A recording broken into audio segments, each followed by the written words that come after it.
When she stopped, he told her not to misunderstand him and that he was only concerned for her well-being. She told him that she was fine and had worked hard to reach where she was mentally.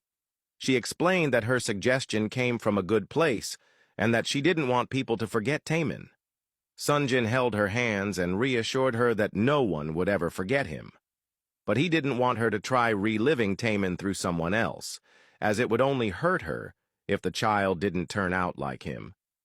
His mother said it was okay if they didn't want the name and that they could choose one they desired, then walked away, leaving Sonjin wondering if he had said the wrong thing.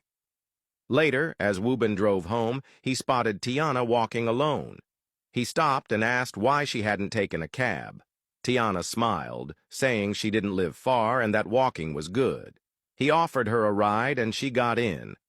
Once at her place, he wished her good night. Tiana, sensing something was off, asked if he was okay.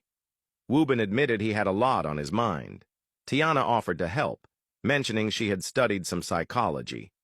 Woobin laughed, then opened up. He said he wasn't sure if pursuing Yuna was the right thing, whether he truly had feelings for her, or was just trying to move on. Tiana asked how he felt when he was with Yuna. Woobin said he felt happy and loved her company, but wasn't sure about love yet. Tiana told him it was normal and that if he felt comfortable with her, love would follow in time. She added that Yuna seemed like a lively girl and believed Woobin would eventually open up.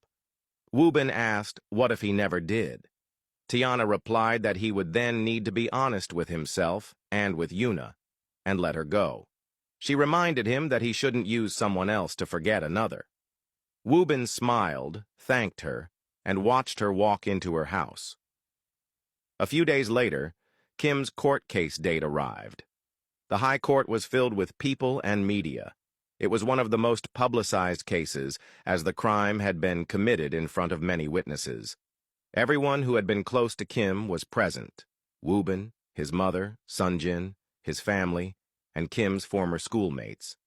Woobin's mother expressed hope that justice would be served. Kim walked in, escorted by police officers. The room fell silent as people whispered about her shamelessness. Kim looked around, and upon seeing Sonjin and Minsu, quickly looked away. She scanned the courtroom for her family, only to see that no one had come, except her uncle. Realizing she was alone in the world, her heart sank. Just before the proceedings began, Kim's father walked in. A wave of relief and happiness washed over her. Her eyes met Woobin's, and she remembered his words.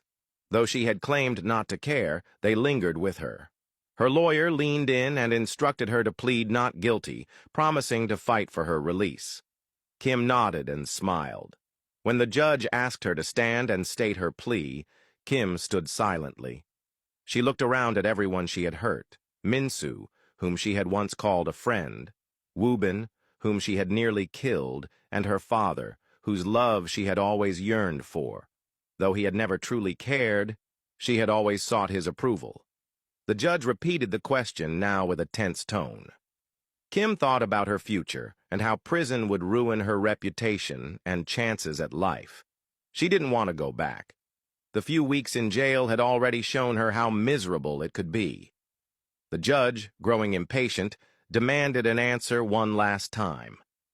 Finally, breaking the silence, Kim looked up and pleaded guilty.